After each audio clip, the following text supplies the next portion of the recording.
Hello, my friend. My name is Terry Petrovic, and for the past 25 years, I've been teaching, coaching, and training people how to create a better quality of life, primarily through the home-based business profession. Today I've been able to create a lifestyle that most people could only dream about. But I have to tell you, it hasn't always been that way. I think everybody goes through ups and downs, and I think everybody from time to time needs advice from mentors who have been there, have struggled, create abundance, create prosperity, and overall success in their life. Now, I have to ask you this question. Why is it that sometimes you might struggle if you're in a network marketing company or a home-based business, and other people are just crushing it and you're just working really, really hard to just make ends meet? Well, I've created this series. It's called Prosperity and the Mentors. And in this series, you're going to be learning from some of the best mentors I've ever seen on the planet. People who've created prosperity, abundance, who have a mindset of serving other people and not themselves. And you're going to learn about their habits, their personalities, and how they think and how they kind of act on a day-to-day basis. Now, I have to tell you, my guest today is a sought-after speaker.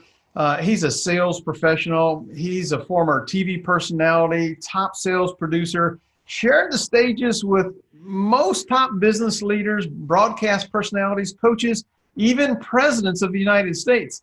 What I love about him is one of his primary books. It's called The Go-Giver. And I think between that book and his other books, he's sold well over 1 million copies.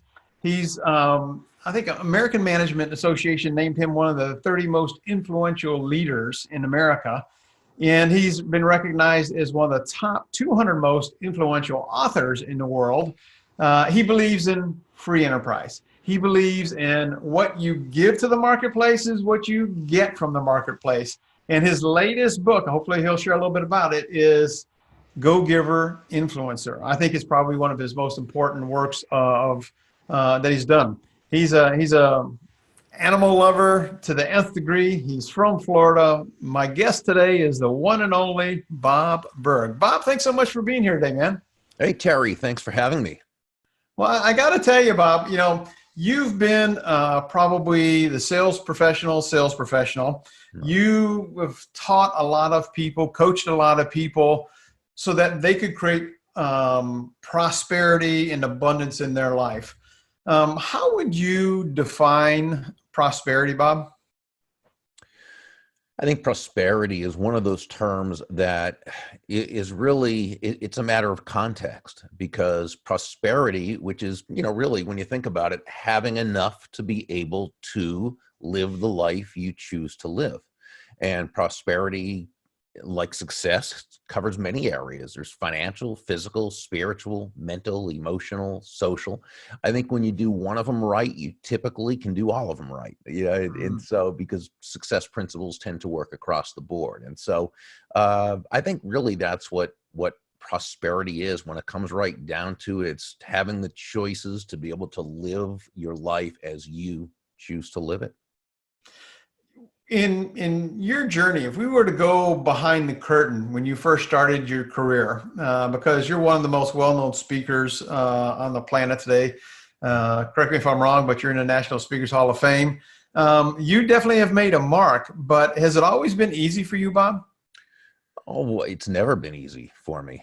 When it comes to accomplishing something profound. I mean, there are those people who just happen for them and they have it easy and so forth. And that's fantastic. I was never one of those people that just decided on something and then it just, boom, came like that. So no, I can't say it's ever been easy, but I also think that when we're doing things right, it doesn't need to be a struggle, so there's sort of that paradox involved there. If we're struggling too much, it might mean that we're doing something not in an optimal way or an optimum way. By the same token, anything really good, I mean, it's the law of life. It's an economic law. If something's too easy to come by, it generally has very little value, because if it was that easy, everyone would do it. And if everyone does it, now we're talking about the laws of supply and demand. If there's a whole lot of supply, it's just not going to be as And so I mean, I don't think I think for most people it's not easy, and we have a lot more failures than we have successes along the way. And I think that's natural. I've often said, and I know you specialize in network marketing, direct selling, and that's a business that's very success is based on how many no's you can get and keep going. And I've often said that it's not the no's that people get that drive potentially great leaders and great producers out of network marketing. It's not the no's. It's thinking that they're the only person getting those no's. Because they go to their company conventions and conferences and they see people walking across the stages at these new levels and getting all this applause and hugs and so forth. That person had it easy. They just got into it and they just started doing it and it just happened for them. Very seldom. No, that person probably has gotten a ton of no's, and it doesn't mean they like them, doesn't mean they enjoyed them. And I've often thought in the professional development genre, if you will, which you and I are both involved in, and the people listening or watching are involved in, there's often sort of a political correctness at work where we're supposed to say things like, oh, but the no's are good. I like the no's. I think the no's are great because they built. No, I don't like no's. I don't think most people do like no's. Why would we? But it's a matter of understanding that they're a thing. I love the book by Andrea Waltz and Richard Fenton, Go for No. Because they reframe the word no and make it work for you rather than against you. But it doesn't mean they're fun in and of itself to get no. So again, I think with most people, it's that they think if you think you're the only one getting the no's, then it's easy to get discouraged and let yourself leave the business. If you realize that you're simply going through what every other person who's gotten to where you want to be has gone through those, now you can say, okay, I don't necessarily like this aspect, but I know that if I can work my way through it, things will be okay. Gotcha. So we talked a little bit about personal development. Is there a book, Bob, or a gift that you find yourself giving away to people on a regular basis? Well, one I've just bought a bunch of copies of. It just came out. It's by Tracy Jones. I don't know if you know Tracy. Her dad was Charlie Tremendous Jones. Oh yeah, I love that guy. Yeah, Tracy has a Tremendous Leadership is the name of her company, tremendousleadership.com. She just co-authored a book with her cat. She does a lot of co-authored books with her pets because they have great leadership lessons. This last one is a book for kids called Positive Plus Personality. And it's a wonderful book, and it's for kids to really understand how to be a successful human being in this world and the importance of working on ourselves in order to do so. So I think it's a great gift for your kids, for your grandkids. It's a wonderful book. So that would be the last one that I've been buying for everyone. I love it. I love it. Let's talk a little bit about your routine. You've been in the sales world, the people business for such a long time. Have you created over the years any rituals that help you get your head on right as you enter the day and as you exit the day? I'd say it's more just that I do the same thing all the time.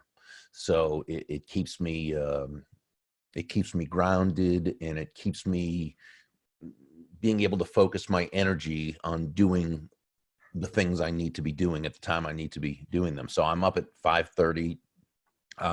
Now I do what a lot of people say don't do, and that is I check my emails and social media first. Now I don't do it on my phone because I can't stand doing anything on the little phone.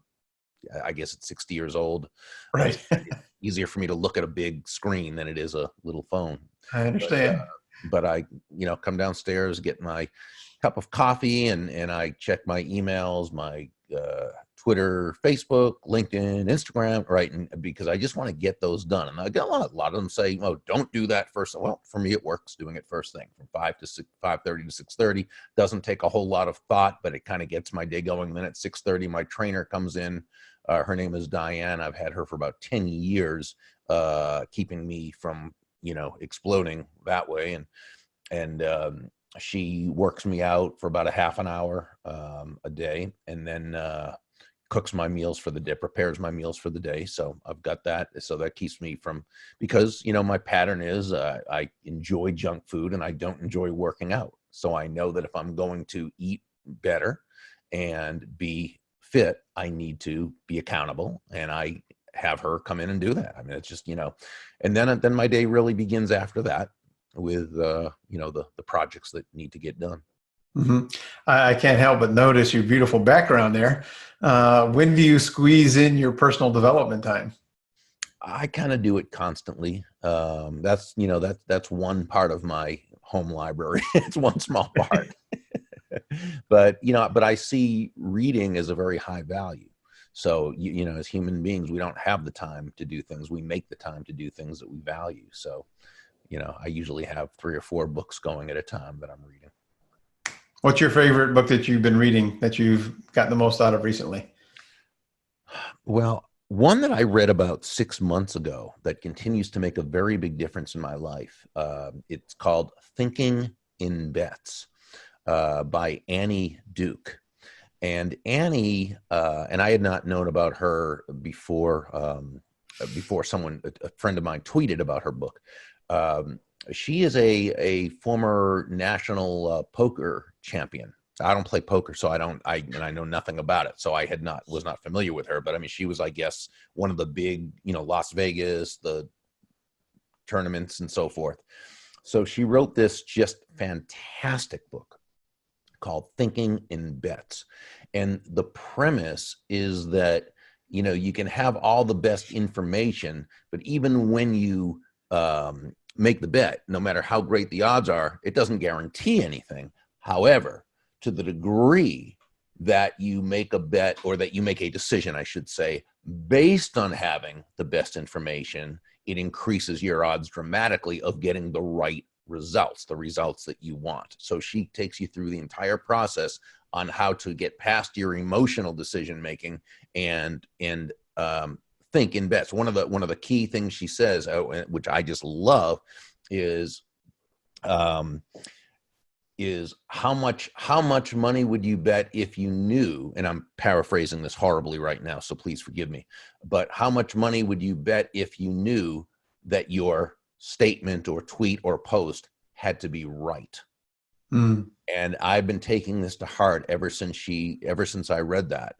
And I notice just constantly how many times I'm about to tweet something, or if someone asks me a question, how much I'm about to give the answer when I think I might be correct, but I don't know for sure. But what if I had to bet? What if I had to put money up on that, a significant amount?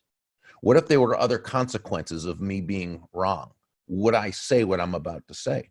Would I tweet what I'm about to tweet? Would I post what I'm about to post? It's absolutely life-changing. But she provides, and it just great stories. And if you are a poker player, you'll love some of the stories, but you don't need to be a poker player to enjoy that book. So I would say Thinking in Bets, just a fantastic book. Now, one I'm reading right now, I'm about almost halfway through, is Atomic Habits by James Clear. And this is a book on how to, an easy and proven way to build good habits and break bad ones. And I'm just finding this to be a enormously successful, enormously helpful book. It's helping me really see some things that I've done incorrectly that I can improve upon. And I've just started. I'm about 81 pages into The Laws of Human Nature by Robert Greene, who is a kind of a combination of historian and expert on influence and all these different things. But this is probably because I'm a huge student of human nature. I think understanding human nature and honoring human nature, respecting human nature, not trying to change it, but to work within it, is something that successful people do. And I think this book is going to be his most important one. Yeah. So there's a lot of good things going on. It's fascinating to me because I see you, and I think you're seen really all over the world, is a guy who almost has arrived. And yet you are still working to sharpen your philosophies, your thinking, to control your mind. Um, how important is that for, I think, the average person? How much time, if you can put a percentage on it, should people devote, Bob, to personal development? Gosh, that's a good question. If in terms of there being a time, I mean, I've heard people, I think what was it? Wasn't it Earl Nightingale who may have said something like that? If you invest an hour a day or something for 5 days a week over the course of 3 years, and I don't know that I don't remember if those were the exact figures, but that you'll have the equivalent of a college education on a certain topic. And Brian Right. Tracy said similar things. And all I know is that the people who are the most successful seem to always be in learning mode. Mm, They're always looking to know more. And I think it's not seeing it as something you have to do as much as something you want to do. I mean, right. it's just such a thrilling thing to be able to learn things, and to be able to, improve. I think the self improvement comes as a result, but that the joy is in actually the, picking up that book or listening to that video, that audio, or going on to YouTube and watching somebody and who has information that you want. So. Hmm.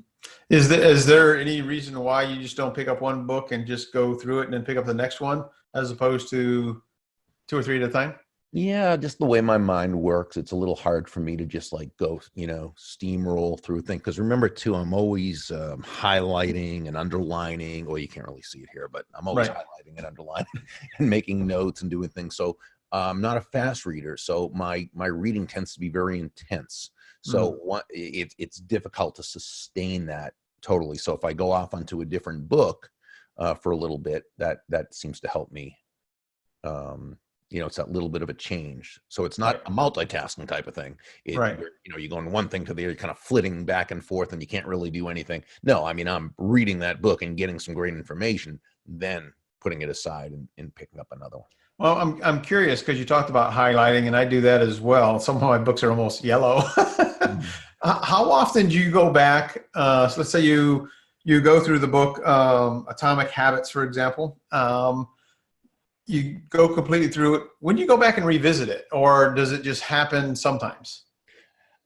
Some books I go back and I revisit, some I don't. But when I highlight and take notes and underline, it's because I think it really kind of gets it a little bit more in my head. Because I've noticed certain books that, for example, let's take a book like The Magic of Thinking Big by Dr. Mm, David Schwartz, which I've probably read, I don't know, maybe 4 or 5 times in my life. And I picked it up, I guess, the first time about maybe 25 years ago or so, maybe a little more.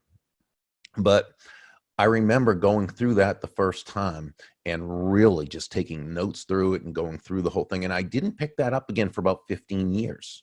Okay.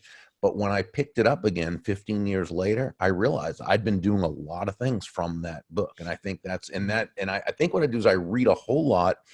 You just can't go back through everything like that. When you read as much as I do, you can't go back through everything and read twice. But right. I also mark spots where I know when I go back to look through it, I'm going to want to go to those pages. Okay. Right. Because there's some information there that I want to use. And there's certainly a lot of it here. As you can see, there's a whole bunch of Right. that I've put. So, and then there's certain things, for example, that I'll use as reference material. And I know when I'm reading that book, I'm going to go on. So I don't tend to read the whole book again through, although there are some I do. Psycho-Cybernetics, I've read several times. Think and Grow Rich, I've read several times. Don't know how many times I've read How to Win Friends and Influence People. But most others, when I read them, I'll go back to certain parts. Gotcha. Or if I don't, I think because of the way I've read them, I still get a lot of the information from it. Terrific. Thanks for sharing that. Let me ask you this question. I want to talk a little bit more about business success, the human side of life. Has there been a time recently where maybe you have struggled with prosperity or abundant thinking? And if you can think back to when that time was, whenever it was, how did you process and work your way through that? Yeah, I think there was a time when I was younger that I definitely struggled with it. I think in many ways it was because I just wasn't happy with myself. And there were probably, no, not probably, there were ways I was sabotaging my success. It was really only when I began to really study that, when I realized it was something I needed to study, that I was able to, begin to overcome that. And I keep working at it. You and I are both friends with Randy Gage, and Randy probably today is the, big teacher on prosperity. And here's a guy who really came from a non-prosperous situation and mindset, and has studied it, learned it, applied, and got to, a fantastic place. But I read his blog every day on prosperity. I watch his prosperity show on YouTube, Prosperity TV, every week. Why? Because to me, the world around us provides us with so many, not mixed messages about prosperity, but horrible negative messages regarding prosperity and abundance. So we get that naturally. You can't avoid it. So what we need to do is actively seek out information on prosperity. So Randy and Bob Proctor and David Nagel and different teachers who discuss this on an ongoing basis. To me, that's been a big help to me, because when I read, and to this day, I'll catch myself doing so. I remember when the Go Giver first came out, and this is 10 years ago now. I remember, and of course, the fifth law is the law of receptivity, right? And I remember my bookkeeper at the time, Trina, very very nice woman. She was over at the office and working on some stuff, and she was using a pen, and it wasn't a fancy pen, but it was a cool looking pen. And I said, "Hey, Trina, where did you get that pen? It's really cool. I want to buy one." She goes, "Oh no, here, I've got a bunch of them." And she offered it to me, and I said, "Oh no." And reflexively, I said, "Oh no, I can't take your pen. That's your pen." And she goes, "No, really, I got plenty." I go, "No, I wouldn't feel right." She goes, "Why not?" I just wouldn't feel right taking your pen." And she kind of stopped, and she, turned around and said, "Bob, it's really a very simple two-step process. Number one, take the pen. Number two, say thank you." And here I had just written, co-authored a book in which law number 5, the law of receptivity, in which we say, when you don't allow, people to give you that, you shut down the flow. And here I was doing just that. Okay. And that might seem like, well, what's the big deal? It's just a pen, but it's really not, because it's a microcosm of, how we think. And it's very easy. Even if we consider ourselves to be a prosperous person, it's very easy to go back into that non-thinking sort of, "Oh no, I can't," you know what I'm saying? And so I think it's very important for us to continually work on. Has there been a failure or a mistake that you could look back to in your career that later set you up for success? I think a lot of people, they're living in the rat race, just going 100 miles an hour. Sometimes they fall down and it's like they give up. But oftentimes I think there's valuable lessons in those mistakes or failures that we perceive and don't really realize what's possible in the future. Back in the mid to late 90s, and by that time I had built a fairly successful speaking business and was enjoying myself and had some great clients, and it wasn't particularly stressful at that point. It was a lot of fun. Technology started to rear its ugly head as far as I was concerned. A lot more was going on the internet, and I've never been a technologically oriented person. And this was not something I liked the idea of. And I remember saying, "Oh, this internet thing will never take off." And really it was because I didn't want it to take off. Things Right. were good as they were. Right. And I just kind of refused to acknowledge it and refused to go along with it.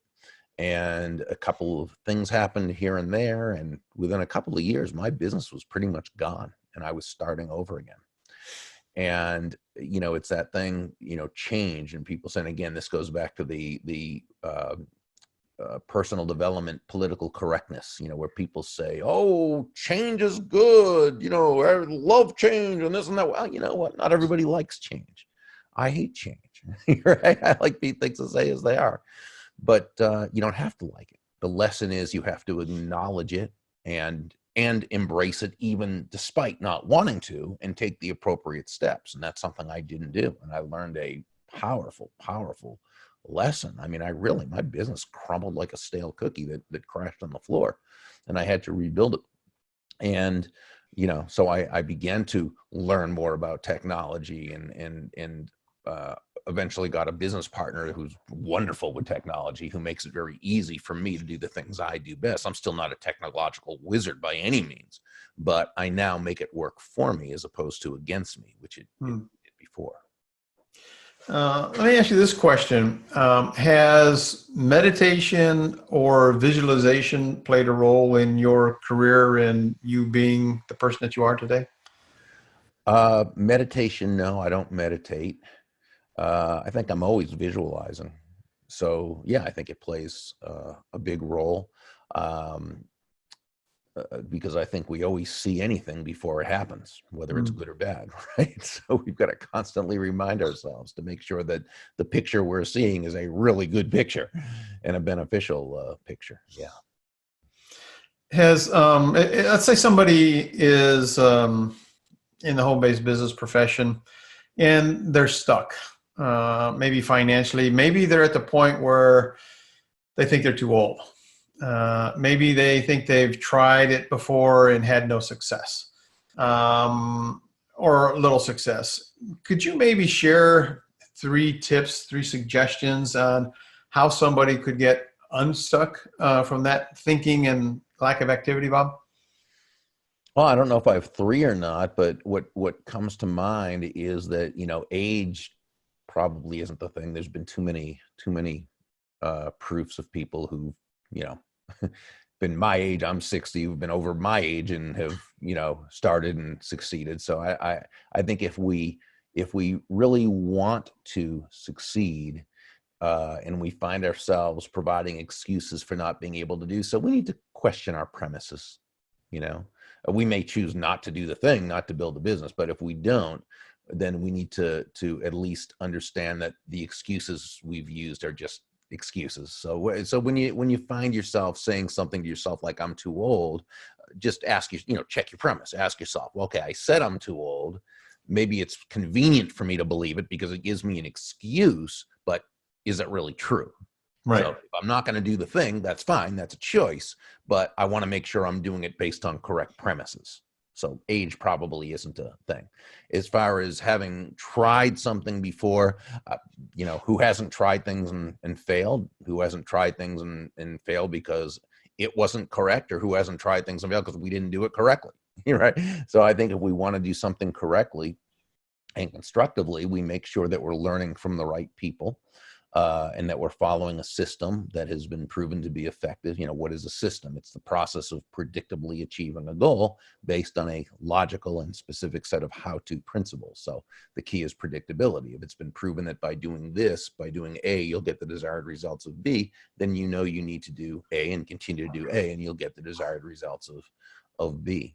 But I think it basically still comes down to the decision. Is it something you want to do bad enough that you'll do it despite kind of wanting to buy into excuses and seek out the information that's going to help you?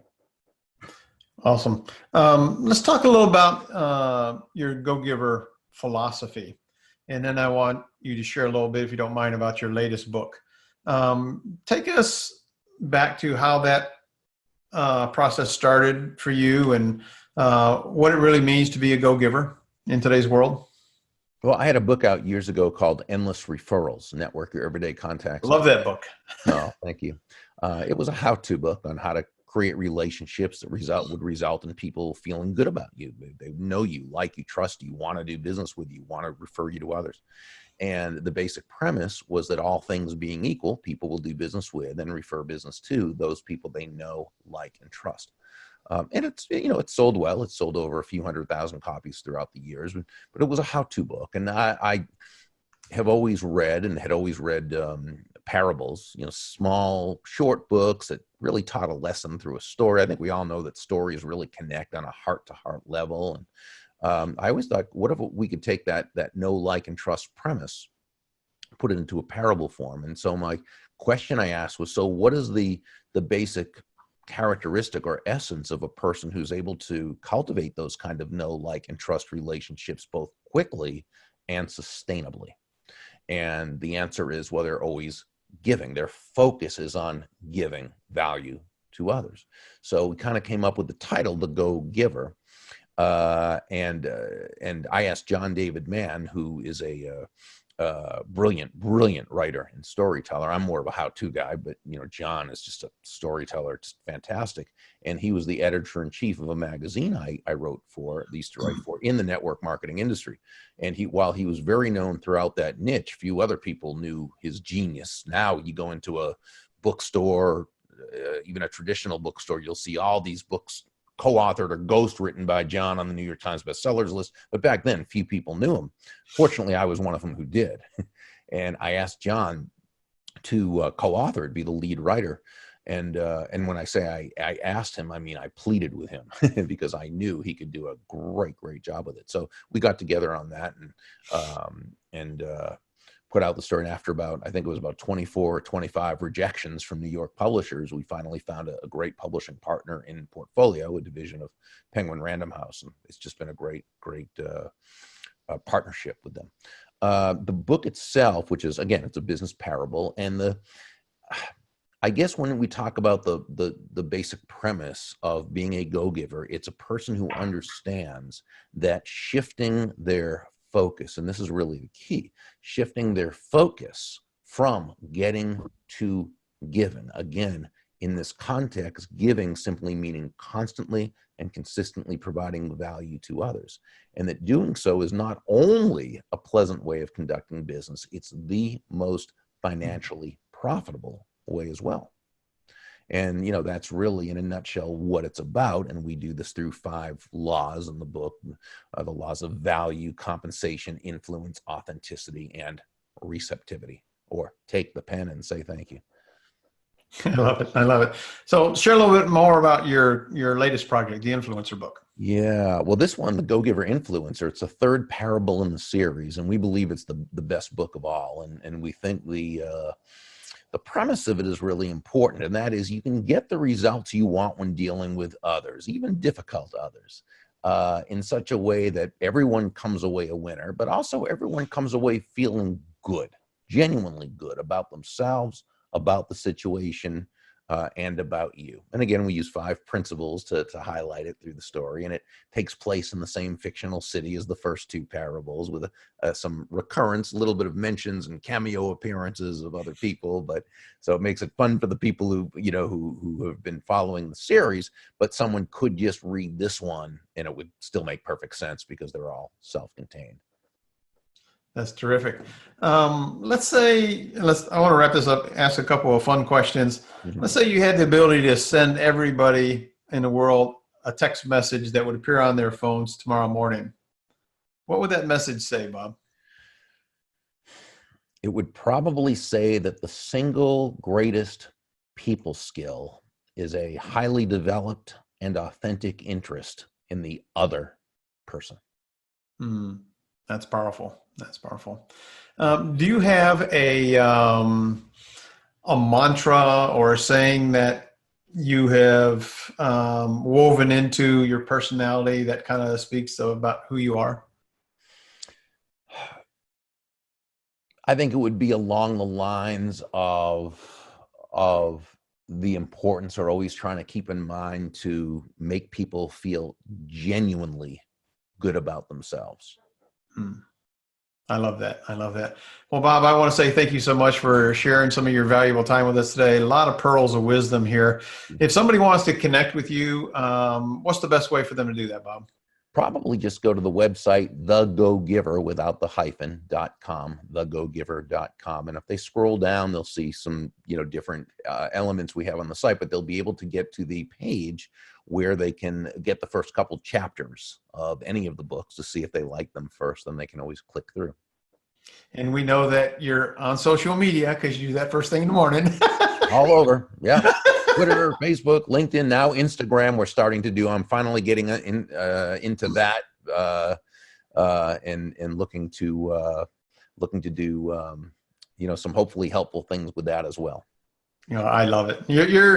You are the consummate go-giver. I've watched you for years and years and years, and the energy that you bring to normal conversations, it's like you're the guy that is always truly listening and being present, and that's probably the best sign of a true go-giver. So I want to thank you for being you, Bob. You've been a great example for me, and I know hundreds of thousands of people, probably millions all over the world by now. So thank you for being you, Bob. I take that as a great compliment. Thank you. You're very welcome. So my friend, hopefully you got some value out of our interview today. You can go back and listen to this once it's available. Take some notes, connect with Bob, get some of these books, and, be that person that really genuinely cares and is present and gives value to the person, whether or not they do business with you or not. I appreciate you being here. My name is Terry Petrovic, and remember this, my friend, you have a choice. So make it a better than terrific day and a prosperous one, because you, my friend, absolutely deserve it. Until next time, bye-bye for now.